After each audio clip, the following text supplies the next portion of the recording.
Hello guys, எல்லாரும் எப்படி இருக்கீங்க? இன்றைக்கி நான் உங்களுக்காக சமீபத்தில் பாலிவுட்டில் ரிலீஸ் ஆகிருக்கூடிய ஈகா இந்த படத்தோடைய முழு கதை தான் உங்களுக்காக நான் கொண்டு வந்திருக்கேன். இந்த படத்தோட ஒன்று என்னன்னு பார்த்தீங்கன்னா, மும்பையில் ஒரு பெரிய பணக்காரனான சௌரியான்றவன் ராத்திரி நேரம் ஒரு பொண்ணை கொடூரமாக தாக்கி ரோட்டில் தள்ளி விட்டு போயிடுறான். அந்த பொண்ணு இப்போ உயிருக்கு ஊசலாடிக்கிட்டு இருக்காங்க. இப்படி இருக்கும் சுச்சுவேஷனில் பண திமிரில் ஒரு பொண்ணை குப்பை மாதிரி கசைக்கு ரோட்டில் போட்டு போன அந்த சௌரியாவுக்கு தண்டனை வாங்கி கொடுத்தே ஆகணுன்ற மாதிரி அரசு தரப்புலேருந்து ஒரு லேடி லாயர் போராடிக்கிட்டு இருக்காங்க. ஆப்போனண்டா இது நாள் வரைக்கும் மக்களுக்காக அநியாயத்தை எதிர்த்து குரல் கொடுத்துக்கிட்டு அதே சமயம் வக்கீலா இவர் ஒரு கேஸ்ல ஆஜரானார்னா கண்டிப்பா அந்த கேஸ்ல இவர் தான் வின் பண்ணுவாரு அப்படின்ற ஒரு ஸ்டாண்டர்டையும் மெயின்டைன் பண்ணிட்டு இருக்க படத்துடைய ஹீரோவான அர்ஜுன்ன்ற நபர் எதுக்காக இந்த பணக்கார கொடூரனான சௌரியாக்கு ஆதரவா கோர்ட்ல ஆஜரா இருக்காரு. கடைசியில இவர் எடுத்துக்கிட்ட இந்த கேஸ்ல இவர் ஜெயிச்சாரா இல்ல இவருக்கு எதிராக நீதி வெள்ளிச்சான்றத நம்ம கொஞ்சம் கூட எதிர்பார்க்காத லெவல்ல பல திருப்பங்களோட கிளைமேக்ஸில் ஒரு பேங்கரான ட்விஸ்டோட சொன்ன படம் தான் இந்த ஈகா. சரி வாங்க, இப்போ நம்ம இந்த படத்துடைய முழு கதைக்குள்ளே போகிறதுக்கு முன்னாடி நம்ம சேனலுக்கு நீங்கள் புதுசாக வந்திருந்தீங்கன்னா மறக்காமல் நம்ம மினி தியேட்டரை சப்ஸ்கிரைப் பண்ணிக்கோங்க.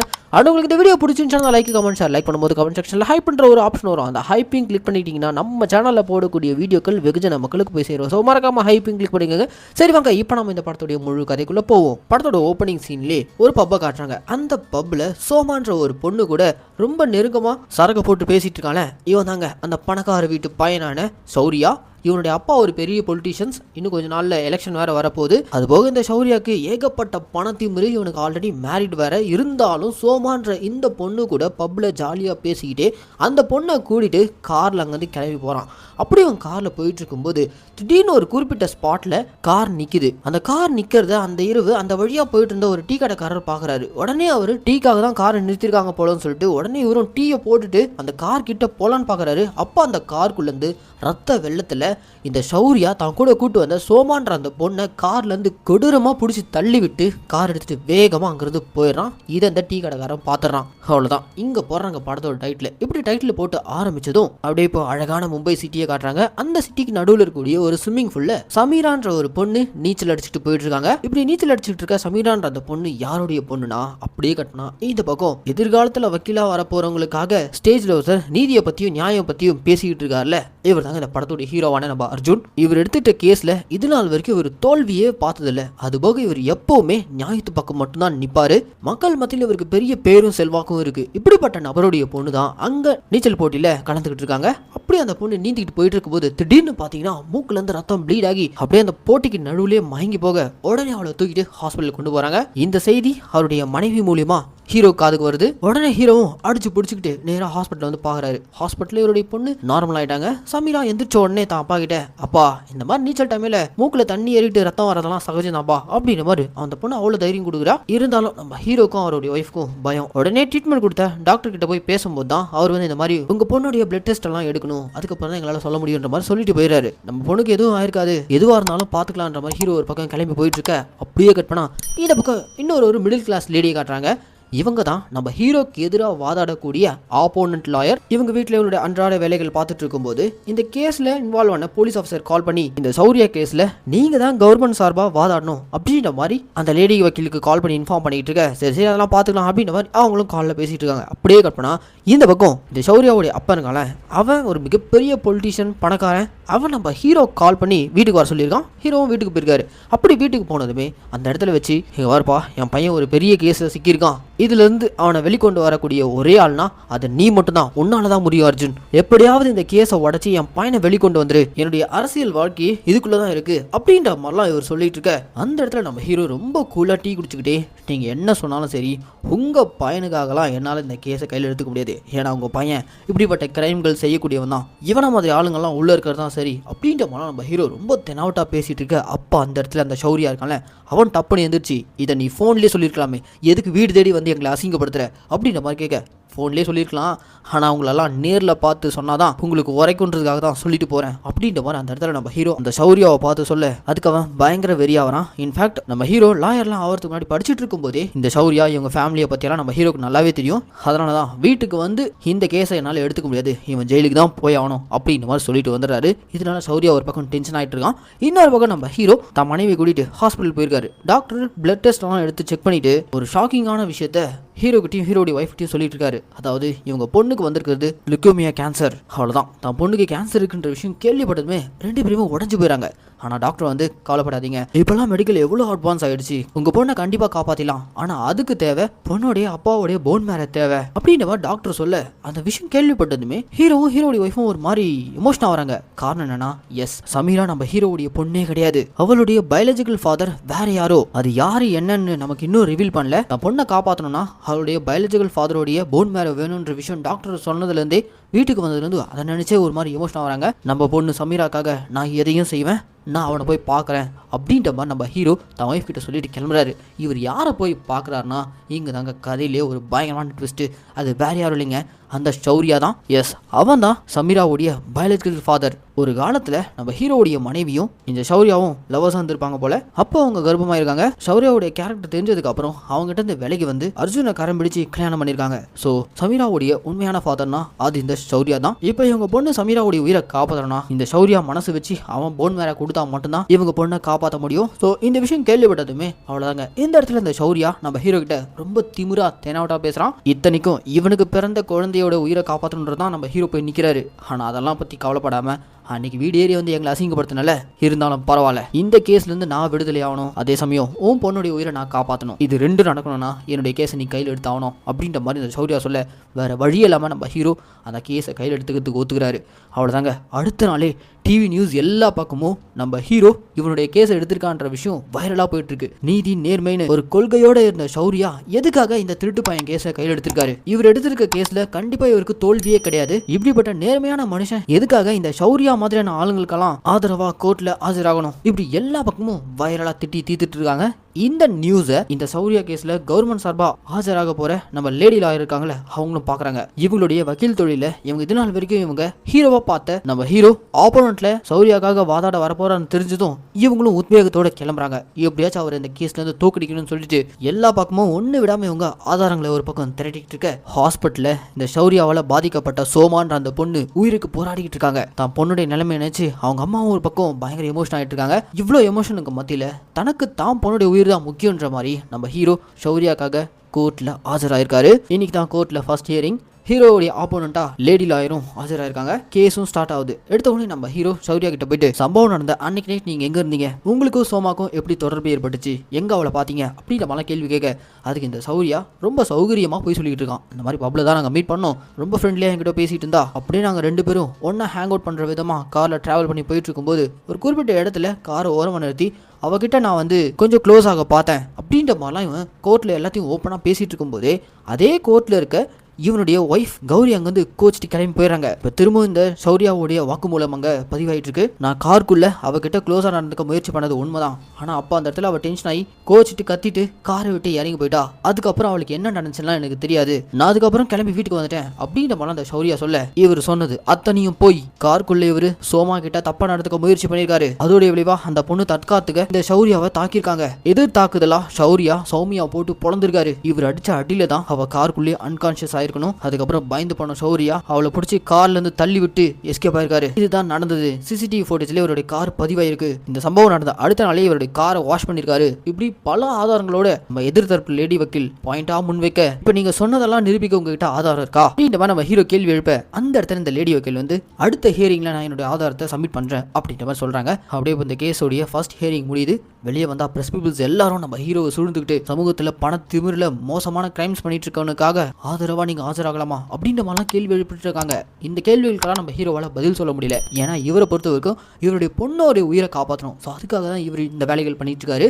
அப்படியே கற்பனா இந்த பக்கம் ஸ்கூல்ல சமீரா கூட இருக்க ஃப்ரெண்ட்ஸ் எல்லாரும் சேர்ந்துக்கிட்டு இங்க பார் உங்க அப்பா ஒரு கேடு கட்டவனுக்காக கோர்ட்ல வாதாடிட்டு இருக்காரு, ஊரே உங்க அப்பா பத்தி தான் பேசிட்டு இருக்கு, உனக்கு இது தெரியாதா அப்படின்ற மாதிரி சமீரா கிட்ட சொல்ல சமீரா அந்த நிமிஷம் ஒரு மாதிரி அவளுக்கு என்ன சொல்றதுன்னே தெரியல. ஏன்னா இதனால வரைக்கும் தன்னுடைய அப்பா எந்த ஒரு தப்பான செயலையும் ஈடுபட மாட்டாரு அப்படின்ற மாதிரி இவர் நம்பிக்கிட்டு இருக்கா. அன்னைக்கு ஈவினிங் ஸ்கூல் முடிஞ்சு வந்ததுமே தான் அப்பா கிட்ட நடந்த விஷயத்த சொல்லி எமோஷனாக இங்க பார்க்கண்ணா எப்பவும் உங்க அப்பா தப்பு பண்ண மாட்டான், உன் கூட உன்னுடைய ஃப்ரெண்ட்ஸ் சொல்றதை பத்தியெல்லாம் நீ எதுவும் காதல வாங்கிக்காத அப்படின்ற மாதிரிலாம் சொல்லி சமாதானப்படுத்துறாரு. ஆனா நம்ம ஹீரோக்குள்ள அந்த குற்ற உணர்ச்சி இருக்கு. ஒரு தப்பானவனுக்காக நம்ம வாதாடிட்டு இருக்கோமே அப்படின்ற அந்த குற்றம் உணர்ச்சி நம்ம ஹீரோ போட்டு கொல்ல அப்ப கூட இருக்க அவருடைய ஒய்ஃப் வந்து நம்ம பண்றது எல்லாமே நம்ம பொண்ணு சமீராவுடைய உயிருக்காக தானே, நீங்க எதை பத்தியும் கவலைப்படாம இந்த கேஸ்ல எப்படியாச்சும் ஜெயிக்க வழியை பாருங்க அப்படின்ற மாதிரிலாம் சொல்லி அனுப்ப அப்படியே கட்னா இப்போ கோர்ட்ல செகண்ட் ஹியரிங். இந்த ஹியரிங்ல நம்ம ஹீரோவுடைய ஆப்போனண்டான லேடி வக்கீல் இருக்காங்களே அவங்க வந்து ஒரு ஸ்ட்ராங்கான எவிடன்ஸா சம்பவம் நடந்த அன்னைக்கு நைட் ஒரு டீ கடைக்காரர் திடீர்னு அந்த இரவு கார் வந்து நின்னுடும் அந்த காருக்குள்ள இருந்து சௌரியா சோமான்ற அந்த பொண்ணை ரத்த வெள்ளத்துல பிடிச்சி தள்ளி விட்டது. இது அத்தனையுமே கண்ணால பார்த்தால. கண்ணால பார்த்த அந்த டீ கடைக்காரரை ஐ விட்னஸா கூட்டு வந்து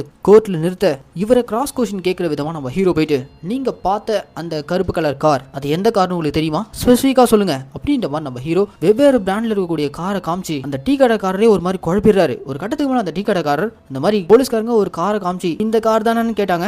நானும் ஆமா சொல்லிட்டேன். அது எந்த கம்பெனி கார்லாம் எனக்கு தெரியாது. பாத்தீங்களா இவரானார். போலீஸ்காரங்க கேஸை சீக்கிரம் முடிக்கணுன்றதுக்காகவே மிரட்டி இவர்கிட்ட இருந்து வாக்குமூலம் வாங்கிட்டு வந்து அதை ஒரு எவிடன்ஸா சேர்த்திருக்காங்க. சோ இதெல்லாம் இந்த கேஸ்ல நிக்கவே நிக்காது அப்படின்ற மாதிரி அசால்ட்டா உடைச்சு விடுறாரு. இப்படி இந்த கேஸுக்காக ஒவ்வொரு நியாயமான விஷயத்தையும் நம்ம ஹீரோ உடைக்கும் போது அந்த குற்ற உணர்ச்சி இவரை போட்டு தாக்குது. இதெல்லாம் பத்தாம ஹீரோடைய ஒய்ஃப் வந்து ஒரு ஹார்ட் டிஸ்கை கொண்டு வந்து கொடுக்குறாங்க. இதுல சௌரியாவால பாதிக்கப்பட்டு ஹாஸ்பிட்டல்ல உயிருக்கு போராடிக்கிட்டு இருக்க சோமாவுடைய பல அந்தரங்கமான விஷயங்கள்லாம் இருக்கு. சோ அதை வச்சு இந்த கேஸை உடைச்சி சோமாவோட நடத்தையே தப்பு இருக்கு அப்படின்ற மாதிரி கேரக்டர் அசாசினேட் பண்ணி கேஸை காலி பண்ணலாம் சொல்லிட்டு ஐடியா கொடுக்குறாங்க. இது என்னுடைய வழியே கிடையாது, இது பண்றது ரொம்ப தப்பு அப்படின்ற மாதிரி நம்ம ஹீரோ சொல்ல எல்லாமே நம்ம பொண்ணுக்காக தான்ற மாதிரி அவங்க வைஃப் கொடுத்து அனுப்ப வேற வழி இல்லாம நம்ம ஹீரோ சௌரியாவால பாதிக்கப்பட்ட சோமான்ற அந்த பொண்ணுடைய அந்தரங்க விஷயம், அவளுக்கு ஒரு பாய் ஃப்ரெண்ட் இருந்திருக்கான், அந்த பாய் ஃப்ரெண்ட் கூட சண்டை போட்டுக்கிட்டு அவங்க ரெண்டு பேரும் பேசிக்கிட்ட விஷயம், இது அத்தனையுமே ஆதாரமா கொண்டு வராரு. அந்த பாய் ஃப்ரெண்டையும் கோர்ட்டு கூப்பிட்டு வச்சு சோமாவும் நீங்களும் தொடர்புல இருந்திருக்கீங்க, நடுவில் உங்களுக்கு பிரேக்கப் ஆயிருக்கு, அது போக லாஸ்டா நீங்க சோமா கிட்ட சண்டை போட்டு பிரியும் போது உன்னை நான் அடிச்சே கொன்றுன்ற மாதிரிலாம் சொல்லியிருக்கீங்க, என்ன காரணம், சோமாவோட இந்த நிலைமைக்கு நீங்களும் காரணமா அப்படின்ற மாதிரிலாம் நம்ம ஹீரோ அந்த பாய் ஃப்ரெண்ட் கிட்ட கேட்க அதுக்கு அந்த பாய் ஃப்ரெண்ட் சோமாவுடைய கேரக்டரை கொச்சப்படுத்துற விதமா அவ ரொம்ப ரொம்ப தப்பான பொண்ணு, பணத்துக்காக எதையும் செய்யக்கூடுவ, குடிக்காகவும் போதை பொருளுக்காகவும் அவ எந்த எல்லைக்கும் போவா அப்படின்ற மாதிரி கோர்ட்ல வச்சு ஹாஸ்பிட்டல்ல உயிருக்கு போராடிட்டு இருக்க சோமாவுடைய கேரக்டரை ரொம்ப தப்பா இவன் ப்ரொஜெக்ட் பண்ணிட்டு இருக்கான். இந்த மாதிரி ஆளுங்களுக்கு இப்படிதான் நடக்கும் அப்படின்ற மாதிரியான ஒரு ஸ்டேட்மெண்ட் வைக்க அதை கேட்டதும் நம்ம ஹீரோ டென்ஷன் ஆகி அந்த பாய் ஃப்ரெண்டை பயங்கரமா திட்டி விட்டுறாரு. எஸ், இவருக்குள்ள இருக்கக்கூடிய அந்த நல்லவன் அப்பப்போ வெளியே எட்டி பார்த்துறான். அப்படியே இந்த ஹியரிங் முடிய தான் பொண்ணுடைய உயிரை காப்பாற்றணுன்றதுக்காக இன்னொரு பொண்ணை நம்ம கோர்ட்ல தப்பா ப்ரொஜெக்ட் பண்ணிட்டு சொல்லிட்டு அந்த குற்ற உணர்ச்சி நம்ம ஹீரோ போட்டு கலங்கடிக்குது. அப்ப கூட அவருக்கு துணைக்கு இருக்கிறது அவருடைய மனைவி மட்டும் தான். இங்க பாருங்க, நீங்க பண்றது அத்தனையுமே நம்ம பொண்ணோடைய உயிரை காப்பாற்றணுன்றதுக்காக தான், சமீராக்காக தான் அப்படின்ற மாதிரி கன்வின்ஸ் பண்றாங்க. இருந்தாலும் நம்ம ஹீரோடைய குற்ற உணர்ச்சி அவரை போட்டு தாக்கிட்டு இருக்கு. இங்க போறாங்க இன்டர்வல். இதுக்கப்புறம் தாங்க இந்த படத்துல பல சுவாரஸ்யமான விஷயங்கள்லாம் செகண்ட் ஹாஃப்ல வச்சிருக்காங்க. ஸோ ஸ்கிப் பண்ணாம இந்த வீடியோ முழுசா பாருங்க. இப்போ இன்டர்வலுக்கு அப்புறம் என்ன நடக்குதுன்னா, நம்ம ஹீரோக்கு ஆப்போனண்டா வாதாடிட்டு இருக்காங்கல்ல மதுன்ற அந்த லேடி லாயர், அவங்க நைட் நல்லா அசந்து தூங்கிட்டு இருக்கும்போது அவங்களுக்கு ஒரு ஃபோன் கால், போலீஸ்கார் தான் கால் பண்ணியிருக்காரு. மேடம், நீங்கள் கேட்ட மாதிரி ஒரு பக்காவான எவிடன்ஸ் சிக்கிருக்கு அப்படின்ற மாதிரி சொல்ல அவ்வளோதாங்க மது அவ்வளோ குஷியாகிறாங்க. எஸ், நம்ம ஹீரோ தோக்கடிக்கிறதுக்காக ஒரு பக்கா சாலிடான எவிடன்ஸ் இவங்களுக்கு கிடைச்சிருக்கு போல. அது என்னன்றதை நம்ம அடுத்த நாள் கோர்ட்டில் பார்ப்போம். கட் பண்ணா இப்போ அடுத்த நாள் கோர்ட் ஹியரிங். இந்த சௌரியாவை இந்த கேஸில் உள்ள தள்ளுறதுக்கு இவங்களுக்கு கிடைச்சிருக்கக்கூடிய சாலிடான எவிடன்ஸ், காருக்குள்ள கீ போடுற ஸ்பாட் இருக்கும் பார்த்தீங்களா, அதுக்குள்ள பிளட் இருந்திருக்கு. அந்த பிளட் சௌரியாவால் தாக்கப்பட்டு ஹாஸ்பிட்டலில் உயிருக்கு போராடிட்டு இருக்க சோமாவுடைய பிளட்டோட மேட்ச் ஆகுது. இதை டெஸ்ட் பண்ண ஃபாரன்சிக் டீம்லேருந்து கோஷ்ன்ற நபர் கோர்ட்டில் வந்து வாக்குமூலம் கொடுத்துட்டு இருக்காரு. சம்பவம் நடந்த அடுத்த நாளே கார் தான் ஃபுல்லாக வாஷ் பண்ணாங்களே, அப்புறம் எப்படி அந்த காருக்குள்ளே பிளட் கிடைச்சிருக்கும் அப்படின்ற மாதிரி கேட்க அதுக்கு அந்த ஃபாரன்சிக் டீம்லேருந்து வந்த கோஷ் என்ன சொல்கிறாருன்னா, சௌரியாவும் சோமாவும் அந்த காருக்குள்ளே இருந்திருக்கும் போது சௌரியா சொன்ன மாதிரியே சோமா கிட்ட தப்பா நடந்துக்க முயற்சி பண்ணியிருக்காரு. ஆனால் அதுக்கு அவங்க ஒத்துழைக்காம சண்டை போட்டுருக்கணும். அந்த கோவத்தில் சௌரியா தன்னுடைய கார் கீயால சோமாவை தாக்கியிருக்கணும். அதுக்கப்புறம் தான் சோமாவை பிடிச்சி தள்ளி விட்டு அதே ரத்தக்கரை கொண்ட கீயை வச்சு தான் காரை ஸ்டார்ட் பண்ணிட்டு போயிட்டு இருந்திருக்கணும். இவர் என்னதான் காரை ஃபுல்லா வாஷ் பண்ணியிருந்தாலும், கார் கீழே இருந்த ரத்தத்தெல்லாம் தொடச்சிருந்தாலும், அந்த வாஷ்லாம் பண்றதுக்கு முன்னாடியே ரத்தக்கரையோடு அந்த கார் கீயை போட்டு தான் காரை ஸ்டார்ட் பண்ணியிருக்கணும். அப்படி ஸ்டார்ட் பண்ணும்போது கார் கீ போடுற அந்த ஸ்பாட்குள்ள ரத்தம் இருந்திருக்கு. அந்த பிளட் ஹாஸ்பிட்டலில் உயிருக்கு போராடிட்டு இருக்க சோமாவோட இது. ஸோ இதை வச்சே இவர் தான் இந்த சம்பவத்தை பண்ணியிருக்காரு அப்படின்ற மாதிரி ஃபாரன்சிக் டீம்லேருந்து கோஷ்ன்ற நபர் சாட்சியாக சொல்ல அவ்வளோதாங்க. இது கேட்டுட்டு இருக்க நம்ம ஹீரோவா இப்படி ஒரு சாட்சியை நம்ம எதிர்பார்க்கலையே, சரி ஓகே எனக்கு கொஞ்சம் கால அவகாசம் வேணுன்ற மாதிரி கோர்ட்டில் டைம் கேட்டு அங்கிருந்து நேராக இப்போ இந்த கேஸில் ஜெயிலில் இருக்க சௌரியா வந்து மீட் பண்ணி பயங்கர கோவமா, எந்த பொய்யும் என்கிட்ட சொல்லக்கூடாதுன்னு சொன்னல, அந்த பொம்பளை புதுசாக ஒரு சாட்சியை கொண்டு வந்து நிறுத்துறாங்க, உண்மையை சொல்லு, நீ தான் சோமாவை குத்தி கொலை பண்ணியா அப்படின்ற மாதிரி நம்ம ஹீரோ கோவத்தில் சௌரியாவை பிடிச்சி கண்ணா பின்னான்னு திட்டி இந்த கேஸ்ல இதுக்கு மேலேயும் உன்னை காப்பாற்றுறது ரொம்ப கஷ்டம்ன்ற மாதிரிலாம் சொல்ல, அப்போ ஹாஸ்பிட்டலில் இருக்க என்னுடைய பொண்ணு சமீராவோடைய உயிரை காப்பாற்றுறது ரொம்ப கஷ்டம் அப்படின்ற மாதிரி இவன் கூலா பேச கடுப்பான நம்ம ஹீரோ அவனை போட்டு அடி பொழந்துட்டு, சமீரா என்னுடைய பொண்ணு, அவளுக்கு தர வேண்டிய போன் மேரவை ஒழுங்கா கொடுத்துரு, நான் கொடுக்க தயார், என்ன இந்த கேஸை உடச்சி வெளியே கொண்டு வரதுன்றது உன்னுடைய பொறுப்பு, அதை பண்ணாதான் இதை நான் பண்ணுவேன், நீ சொல்ற மாதிரி ஹாஸ்பிட்டலுடைய பொண்ணு சமீரா உயிருக்கு போராடிட்டு இருக்கா அப்படின்ற மாதிரி அவன் சொல்ல கட் பண்ணா ஹாஸ்பிட்டலில் இப்போ என்னாச்சுன்னு தெரியல, சமீராக்கு ஒரு மாதிரி ரொம்ப சீரியஸ் ஆயிடுச்சு. டாக்டர்ஸ் எல்லாம் வந்து ட்ரீட்மெண்ட் கொடுத்துட்டு இருக்காங்க. ஒரு கட்டத்துக்கு மேல டாக்டர்ஸ் கை விரிச்சாங்க, போச்சு அவ்வளவுதான், இதுக்கு மேல காப்பாற்ற முடியாது அப்படின்ற மாதிரி ட்ரீட்மெண்ட் கொடுத்திருந்த டாக்டர் வெளியே வந்து, சாரிமா எங்களால் உங்கள் பொண்ணு சோமாவை காப்பாற்ற முடியல அப்படின்ற மாதிரி சொல்ல, எஸ் இங்கே தான் கதையில் ஒரு ட்விஸ்ட்டு, ஆக்சுவலாக இவ்வளோ நேரம் பரபரப்பாக டாக்டர்ஸ் ட்ரீட்மெண்ட் கொடுத்துட்டு இருந்தது ஷௌரியாவால் பாதிக்கப்பட்டு உயிருக்கு போராடி இருந்த சோமா தான் இப்போ ஹாஸ்பிட்டலில் இறந்து போயிட்டாங்க. பேரலாக இந்த பக்கம் சமீராக்கும் திடீர்னு கிரிட்டிக்கல் கண்டிஷன் ஏற்பட்டிருக்கும். உடனே டாக்டர்ஸ் ஒன்றும் இல்லை, பிளட் லெவல் தான் கம்மியாக இருந்துச்சு, அதை இப்போ கொடுத்துருக்கோம், ஒன்றும் ப்ராப்ளம் இல்லை, இப்போ அவள் கொஞ்சம் நார்மலாக இருக்கா அப்படின்ற மாதிரி சொல்லிட்டு போகிறாங்க. ஸோ சமீராக்கும் ஒன்றும் இல்லை, அவளை காப்பாற்றிட்டாங்க. ஆனால் இந்த பக்கம் சோமா உயிரிழந்துட்டா. இதுக்கு மேலேயும் இந்த கேஸில் நீதி நியாயம் கிடைக்கும்னு சொல்லிட்டு சோமாவுடைய அம்மாவுக்கு நம்பிக்கையே இல்லை. இந்த பக்கம் இது நாள் வரைக்கும் சௌரியா மேலே அட்டெம்ப்ட் மர்டர் கேஸ் தான் போட்டிருந்தாங்க. ஆனால் இப்போ ஹாஸ்பிட்டலில் சோமா இறந்தது மூலியமா அட்டெம்ப்ட் மர்டர் மட்டும் இல்லாமல் இது மர்டர் கேஸாகவே மாறிடுச்சு. பொலிட்டிக்கலாகவும் சௌரியாவுடைய அப்பாவுக்கு பயங்கர ப்ரெஷர் ஆயிடுச்சு. எப்படியாவது இந்த கேஸை உடச்சி தான் பையனை வெளிக்கொண்டு வந்தே ஆகணும் அப்படின்ற மாதிரி அவர் நம்ம ஹீரோ கிட்ட சொல்லி அனுப்ப அடுத்த நாளே கோர்ட் ஹியரிங். இந்த கோர்ட் ஹியரிங்ல இதுக்கு முன்னாடி ஃபாரன்சிக் டீம்ல இருந்து கோஷ்ன்ற ஒரு நபர் வந்து இந்த கார்கி பிளட் இது ஒரு ஸ்ட்ராங்கான எவிடன்ஸா சொல்லிட்டு இருந்தாங்களே, அதை முறியடிக்கிற விதமா ஒரு சீனியர் ஃபாரன்சிக்கோட ஹெட்ன்ற மாதிரி ஒரு லேடியை கூட்டு வந்து அந்த கார்கி பிளட் மேட்டர் அதை கிராஸ் வெரிஃபிகேஷன் பண்றாரு. அப்படி பண்ணும்போது தான் அந்த சீனியர் ஃபாரன்சிக் லேடி என்ன சொல்றாங்கன்னா, அந்த காரை ஃபுல்லா இவங்க கெமிக்கல் வாஷ் பண்ணிருக்காங்க, அதுல என்னதான் பிளட் சாம்பிள் கிடைச்சிருந்தாலும் அதை நம்ம எவிடன்ஸாவே எடுத்துக்க முடியாது, ஏன்னா அது 100% அக்யூரசி கிடையாது. உண்மையிலேயே ஒருத்தன் குற்றம் பண்ணியிருந்தாலும் வெறும் இந்த ஒரு எவிடன்ஸ் வச்சு அவனுக்கு நம்ம தண்டனை கொடுக்க முடியாது அப்படின்ற மாதிரி அந்த சீனியர் ஃபாரன்சிக் லேடி வந்து சொல்ல, இப்படி நம்ம ஹீரோ இந்த எவிடன்ஸையும் உடச்சு விட்டுறாரு. இப்பனா அடுத்த சீன்ல நம்ம எதிர்த்தரப்பு வக்கீல் மது இருக்காங்களே, அவங்க தன்னுடைய டீமை கூப்பிட்டு என்ன பண்ணுங்களோ எங்களுக்கு தெரியாது, ஒரு சாலிடான எவிடன்ஸ் நமக்கு இந்த கேஸ்ல கிடைச்சே ஆகணும், அப்போதான் நம்மளால ஆப்போனன்ட் அர்ஜுனை தோக்கடிக்க முடியும், சாலிட் எவிடன்ஸ் இல்லாம எதுவுமே பண்ண முடியாது அப்படின்ற மாதிரி தான் டீம் அனுப்ப அவங்களும் இப்போ சம்பவம் நடந்த அந்த ஏரியா பக்கத்து ஏரியா இப்படி பல இடங்களுக்கு போயிட்டு குற்றம் பண்ண சௌரியாவுடைய போட்டோவை காமிச்சு சம்பவம் நடந்த ராத்திரி மே 1 இவனை எங்கேயாச்சும் பாத்தீங்களா அப்படின்ற மாதிரி ஒவ்வொருத்தராக பிடிச்சி கேட்டுட்டு இருக்காங்க. அப்படி இவங்க ஒரு பக்கம் ஒவ்வொருத்தராக விசாரிச்சுக்கிட்டு இருக்க இங்க தாங்க சம்பவம் நடந்த அந்த ஸ்பாட்டுக்கு பக்கத்து தெருவில் சுதாகர் பிள்ளைன்ற ஒருத்தன் அந்த நைட் இவரை நான் எங்க தெருவில் பார்த்தேன் அப்படின்ற மாதிரி வந்து வாக்குமூலம் கொடுக்குறான். கட் பண்ணா அடுத்த நாளே இந்த சுதாகர் பிள்ளைய எதிர்த்தரப்பு வக்கீல் ஒரு ஐ விட்னஸா கோர்ட்டு கூட்டு வந்திருக்காங்க. இந்த சுதாகர் பிள்ளை கிட்ட சம்பவம் நடந்த அன்னைக்கு நைட் நீங்க என்ன பாத்தீங்க அப்படின்ற மாதிரி கேள்வி கேட்க, நைட் ஒரு மணி இருக்கும், எங்க ஏரியால திடீர்னு ஒரு கார் சடனா பிரேக் அடிச்ச சத்தம் கேட்டுச்சு, நான் மேல இருந்து பார்த்தேன், அப்படி பார்க்கும்போது கீழே ஒரு நபர் ஃபோனில் யார்கிட்டயோ பரபரப்பாக பேசிட்டு இருந்தாரு, அந்த நபர் வேற யாரும் இல்லை இந்த ஷௌரியா தான் அப்படின்ற மாதிரி வாக்குமூலம் கொடுக்க, இவர் கொடுத்த இந்த வாக்குமூலம் இந்த கேஸ்லேயே ஒரு பயங்கரமான திருப்பு முனை. எஸ், சாலிடான ஒரு ஐ விட்னஸ், இதை எப்படி நம்ம ஹீரோ பிரேக் பண்ண போறாரு, இங்கே தாங்க ஒரு பெரிய கொஸ்டின் மார்க். நம்ம ஹீரோ கோர்ட்டில் டைம் கேட்டு நேராக இப்போ இந்த ஷௌரியாவுடைய மனைவியான கௌரியை மீட் பண்ண வந்திருக்காரு. சம்பவம் நடந்த அன்னைக்கு நைட் மே 1 இரவு 1 மணிக்கு உங்கள் கணவர் உங்கள் கூட வீட்டில் தான் இருந்தாரா, அவர் ஸ்டேட்மெண்ட்டில் அப்படி தான் கொடுத்துருக்காரு, நீங்கள் சொல்கிற உண்மையில தான் அவரை எங்களால் காப்பாற்ற முடியும் அப்படின்ற இவங்க கேட்டுட்டு இருக்க, ஆனா கௌரி வந்து ஆல்ரெடி அவங்களுக்கு அவங்க கணவர் மேல அதிருப்தி இருந்தாலும் பேர் போயிடும், அதுக்காக தான் இவ்வளவு நாள் இவங்க அவங்க கணவருக்கு எதிராக எதுவுமே பண்ணதில்லை. இப்போ கூட பாத்தீங்கன்னா கண் கலங்கிட்டே நம்ம ஹீரோ கிட்ட அவங்க ஹஸ்பண்ட் பண்ண கொடுமைகளை பத்தி தான் சொல்லிட்டு என்னால அவர் எதிர்த்து எதுவும் பண்ண முடியாதுன்ற மாதிரி சொல்லி அனுப்பிடுறாங்க. ஹீரோவும் அங்கே வந்து கிளம்பிடுறாரு. கட் பண்ணா இந்த பக்கம் எதிர்த்தரப்பு வக்கீலான மது இருக்காங்களே, அவங்க தான் ஹஸ்பண்டோட ஒரு ஹோட்டலுக்கு சாப்பிட வந்திருக்காங்க. அப்படி சாப்பிட வந்த இடத்துல அவங்க ஹஸ்பண்ட் எனக்கு ஒரு பெரிய கம்பெனியில் வேலை கிடச்சிருக்கு, அது யாருடைய கம்பெனி தெரியுமா அப்படின்ற மாதிரி கேட்க, இது வேற யாரும் இல்லைங்க, இந்த ஷௌரியாவுடைய அப்பா தான் இவருக்கு வேலை கொடுத்துருக்காரு, அவர் கம்பெனியில் உங்களுக்கு வேலை கொடுத்துருக்காரா, ஸோ மறைமுகமாக என்ன இந்த கேஸ்லேருந்து வித்ட்ரா பண்ணுறதுக்காக தான் இந்த வேலைலாம் பண்ணிட்டு இருக்காரு, தயவு செஞ்சு நீங்கள் அந்த வேலைக்கு போகாதீங்க அப்படின்ற மாதிரி இவங்க ஒய்ஃப் சொல்ல, ஆனால் இவங்க ஹஸ்பண்ட் கேட்குற மாதிரி இல்லை, அவர் கோச்சிட்டு அங்கேருந்து போயிடுறாரு. அதே ஹோட்டலுக்கு நம்ம ஹீரோ வந்திருக்காரு. தற்செயலாக நம்ம ஹீரோ மது மீட் பண்ண 2 பேரும் இப்போ டீ சாப்பிட்டுட்டே அங்கே ஒரு டேபிளில் உட்காந்து பேசிட்டு இருக்காங்க. அப்படி பேசிகிட்டு இருக்கும்போது தான் நீங்கள் லாஸ்ட்டாக ஒரு எவிடன்ஸ் சப்மிட் பண்ணீங்களே, அது சுப்ரீம் கோர்ட் போச்சுன்னா ஈஸியாக அதையும் வந்து உடச்சி விட்டு போயிட்டே இருப்பாங்க அப்படின்ற மாதிரிலாம் நம்ம ஹீரோ மதுக்கிட்ட பேசிட்டு இருக்கும்போது இவர்கிட்ட 2 பேர் வந்து, சார் நீங்கள் அர்ஜுன் தானே, வாங்க உங்ககிட்ட கொஞ்சம் பேசணும் அப்படின்ற மாதிரி கூப்பிட்டு போக, இந்த கேப்பில் நம்ம ஹீரோ தன்னுடைய ஃபோனை அங்கே டேபிள்லேயே வச்சுட்டு போயிருக்காரு.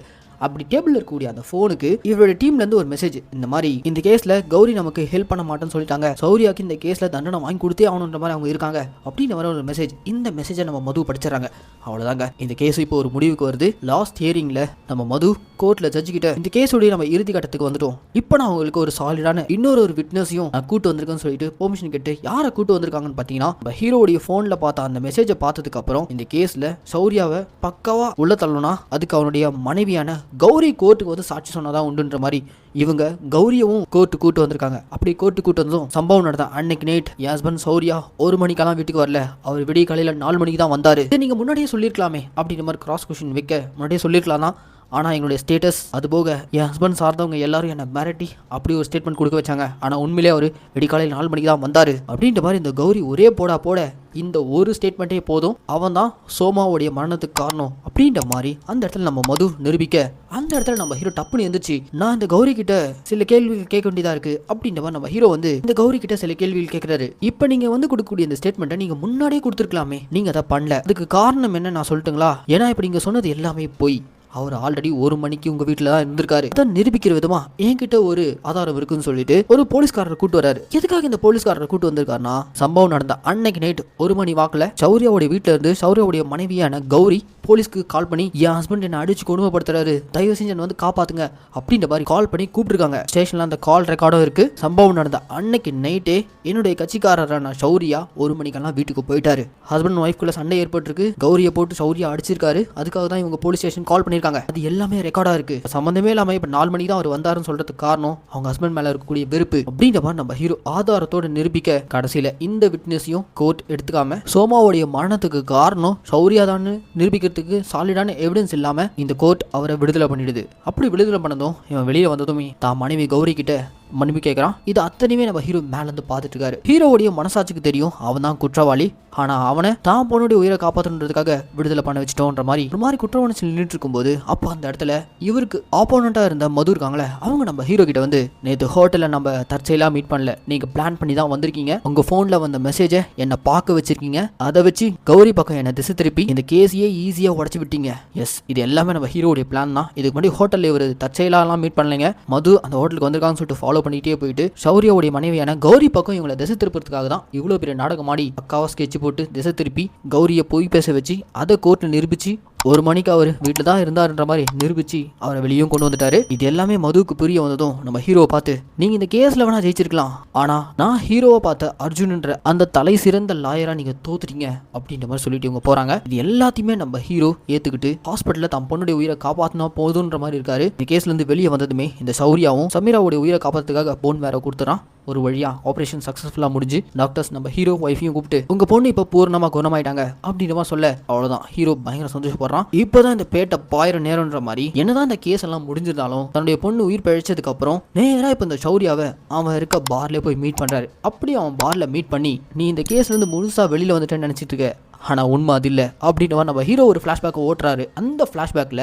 இந்த சௌரியா அந்த சம்பவம் நடந்த அன்னைக்கு நைட் என்ன பண்ணான்னு சொல்லிட்டு இங்க தான் விஷுவலா காட்டுறாங்க.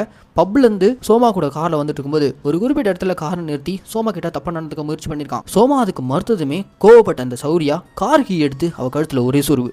அவ்வளோதான், ரத்த வெள்ளத்தில் இருக்க அவளை பிடிச்சி அப்படியே காரில் வந்து தள்ளி விட்டு அங்கேருந்து கார் எடுத்துட்டு பக்கத்து தெருக்கு வந்திருக்கான். அப்படி அவன் பக்கத்து தெருக்கு வரும்போது தான் அங்கே மாடியில் இருக்க அந்த சுதாகர் பிள்ளை பார்த்துருந்துருக்கான். அந்த பக்கத்து தெருக்கு வந்ததுமே தன்னுடைய ஃபோன்லேருந்து தான் மனைவிக்கு கால் பண்ணாமல் அங்கே ரோட்டோரமாக படுத்து கிடந்த ஒரு நபர்கிட்ட காசு கொடுத்து அவனுடைய ஃபோனை வாங்கி தான் மனைவிக்கு கால் பண்ணி நடந்தது எல்லாத்தையும் சொல்லி, உடனே நீ லோக்கல் போலீஸ்க்கு ஃபோன் பண்ணி நான் வீட்டில் தான் இருக்கிற மாதிரி, நான் நாங்கள் அடிச்சிட்டு இருக்க மாதிரி போலீஸ்க்கு கால் பண்ணி இன்ஃபார்ம் பண்ணு, அப்போதான் நான் வீட்டில் இருந்த மாதிரி அவங்க நம்புவாங்க அப்படின்ற மாதிரி இவன் தான் அவன் ஒய்ஃபை பேச வச்சிருக்கான். அதுபோக இவன் ஃபோன் வாங்கி பேசினால அங்கே ரோட்டோரமாக படுத்துக்காதனால அவனை தேடி கண்டுபிடிச்சி எங்க இவன் ஐவிட்னஸா மாறிடுவானு சொல்லிட்டு அவனையும் ஆள் வச்சு குத்தி போட்டுருக்கானுங்க. ஆனா எப்படியும் அவன் சாகாம உயிர் பழிச்சு ஹாஸ்பிட்டல் இப்போ ட்ரீட்மெண்ட் எடுத்துட்டு இருக்கான். யார் ஃபோன்ல இருந்து இவர் ஃபோன் பண்ணாரோ அந்த நபர் இப்போ உயிர் பழிச்சு அவனும் இப்போ ஐவிட்னஸா மாறிட்டான். ஸோ சோமாவுடைய கொலை வழக்கு அந்த ஃபோன் கொடுத்த நபரும் எங்க ஐவிட்னஸா மாறிடுவானு சொல்லிட்டு அவனை கொலை பண்ண முயற்சி பண்ணுது. இப்படி இது எல்லாத்துக்குமே சாலிடான எவிடன்ஸோட நம்ம ஹீரோ அவனை திரும்பவும் போலீஸ் கிட்ட சேர்க்க வைக்கிறாரு.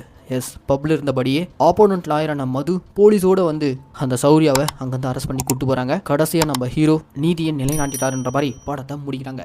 ஏன்னா மக்களே, இந்த இக்கான்ற படத்துக்கு நான் கொடுத்த வாய்ஸ் ஓவர் கண்டிப்பாக உங்களுக்கு பிடிச்சிருக்கும் நான் நம்புறேன். இதே மாதிரி தொடர்ந்து நம்ம மினி தியேட்டரில் ரிலீஸ் ஆகக்கூடிய படங்களெல்லாம் நீங்கள் பார்க்கணும்னு ஆசைப்பட்டீங்கன்னா மறக்காம நம்ம சேனலை சப்ஸ்கிரைப் பண்ணிக்கோங்க. அண்ட் இந்த வீடியோ பிடிச்சிருந்துச்சுன்னா லைக், கமெண்ட், ஷேர் இதெல்லாம் மறக்காம பண்ணிடுங்க. இதே மாதிரி ஒரு சூப்பரான தரமான படத்தோட நான் உங்களை நாளைக்கு வந்து சந்திக்கிறேன். டாடா, பாய்.